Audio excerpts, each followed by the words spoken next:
ED. റെയ്ഡിനെതിരെ പ്രതിപക്ഷ നിരയിലെ നേതാക്കളിൽ നിന്ന് ആദ്യം രംഗത്തെത്തിയത് തമിഴ്നാട് മുൻ മുഖ്യമന്ത്രി എം.കെ. സ്റ്റാലിനാണ്. പ്രതിപക്ഷ നേതാക്കൾക്കെതിരെ കേന്ദ്ര ഏജൻസികളെ ആയുധമാക്കുന്ന രീതി വർദ്ധിച്ചുവരുന്നത് ആശങ്കയുണ്ടാക്കുന്നതാണെന്ന് സ്റ്റാലിൻ പ്രതികരിച്ചു. സമാന പ്രതികരണമാണ് ഡൽഹി മുൻ മുഖ്യമന്ത്രി അരവിന്ദ് കെജ്രിവാളും നടത്തിയത്.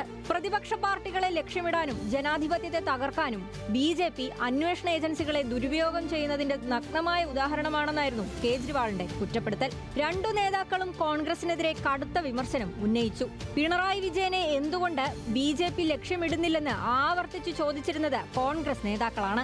അവരുടെ നിരുത്തരവാദപരമായ ആരോപണങ്ങളുടെ പൊള്ളത്തരമാണ് തുറന്നുകാട്ടപ്പെടുന്നതെന്ന് സ്റ്റാലിൻ.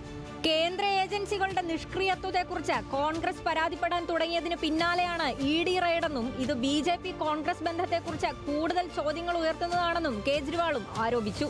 ആർ.ജെ.ഡി. നേതാവ് തേജസ്വി യാദവും തൃണമൂൽ കോൺഗ്രസ് എം.പി. മഹുവ മൊയ്ത്രയും റെയ്ഡിനെ അപലപിച്ചു. റെയ്ഡ് പ്രതികാര ബുദ്ധിയോടെ ഉള്ളതാണെന്ന് തേജസ്വി യാദവ് കുറ്റപ്പെടുത്തിയപ്പോൾ ഇ.ഡി. പിണറായി വിജയന് നേരെ തിരിഞ്ഞിരിക്കുന്നത് ലജ്ജാകരമെന്നായിരുന്നു മഹുവയുടെ പ്രതികരണം. എന്തുകൊണ്ടാണ് പ്രതിപക്ഷ നേതാക്കൾക്കെതിരെ മാത്രം റെയ്ഡും അന്വേഷണവും എന്ന് ചോദിച്ച മഹുവ, സർക്കാരിന്റെ സ്വകാര്യ സൈന്യമല്ലെന്ന് ഇ.ഡിക്ക് ഓർമ്മ വേണമെന്നും സാമൂഹിക മാധ്യമങ്ങളിൽ കുറിച്ചു. CPIM general secretary M.A. ബേബിയുടെ നേതൃത്വത്തിലായിരുന്നു ഡൽഹിയിലെ പ്രതിഷേധം. ഇ.ഡി. ആസ്ഥാനത്തേക്ക് മാർച്ച് നടത്തിയ നേതാക്കളെയും പ്രവർത്തകരെയും പോലീസ് കസ്റ്റഡിയിലെടുത്തു.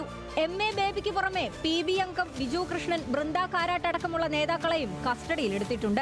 National desk, news Malayalam.